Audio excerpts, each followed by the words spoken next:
the legalization of marijuana. One of the most prevalent social issues in the world today revolves around marijuana. There is a continuous debate on whether or not the substance should be legalized. Both sides of the issue have significant arguments on the matter. In the past, there have been many facts about marijuana that have recently been proved wrong.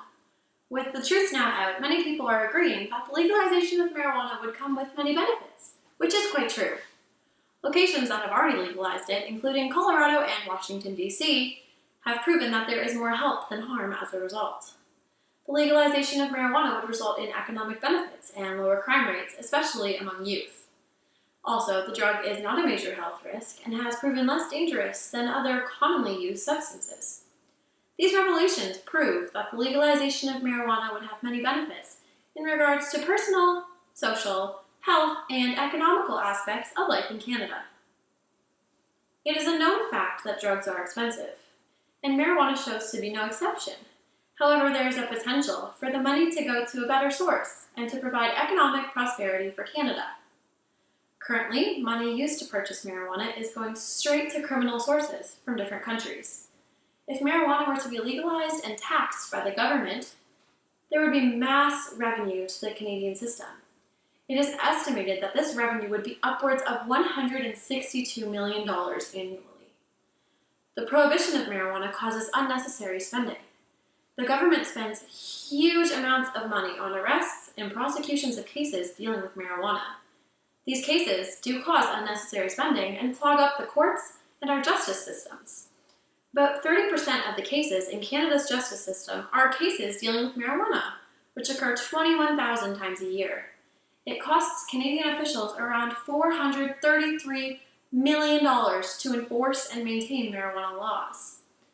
A final economic benefit of legalizing marijuana would be the creation of jobs. There would be many new positions available if the legal market for marijuana were to be available, including growers, producers, sellers, and controllers. Based on both opinions and statistics, marijuana legalization is a proven route to an improvement in Canadian economy. There is no doubt that all drugs have negative effects on the brain and the body.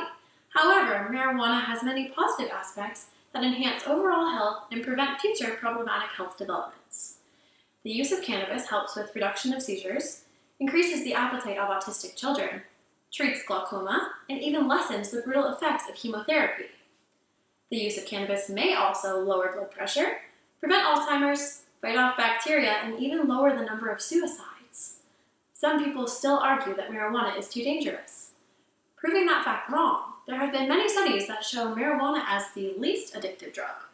These studies show that alcohol and nicotine, which are both seen as harmless to many, are between 3 and 6 times more addictive and dangerous in comparison.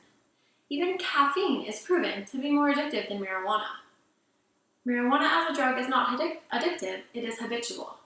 After all this proof of the positive health aspects associated with marijuana use, it seems crazy that it has not been legalized. Someone with a severe medical condition deserves to have this treatment available to them. For some patients, it could be the last hope.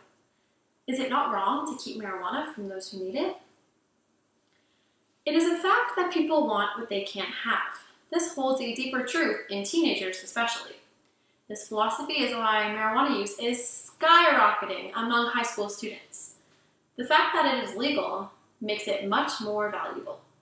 1/3 of teenagers said they would be able to purchase marijuana in just a few hours or less. It is proven that it is easier for teens to have access to marijuana than to alcohol or tobacco products. If the substance were to be legalized, there would be heightened control of the distribution by the federal government. Similar to an LCBO for liquor, marijuana would only be available by the government's discretion. Just like the difficulty for teenagers to access tobacco and alcohol, this would occur with marijuana. Obviously, there would still be ways for youth to access it, but it would become much more difficult and also less desirable. This would result in less youth exposure to the black market. Studies have also begun to prove that marijuana may actually decrease crime. Marijuana lessens the amount of violence and violent crimes, including homicide. Research has shown that the link between crime and marijuana is related to the illegality rather than the substance itself. As crime rates and teen drug use increases in the world, these studies prove that there may be a solution. After years of being told false realities about marijuana, the truth has begun to come out. This truth is proving that there are more benefits to legalizing marijuana than not. Perhaps the world is afraid of change, but this change is one that will continue to be heavily debated. People fighting for legalization show no sign of giving up until their goal is attained. As studies and research enhance, their fight is proving to be a just one. In regards to economic, health, and criminal points, marijuana is able to do wonders. Society has the potential for profit that could be invested in healthcare or education. Society has the potential to help critical patients in a natural and effective way.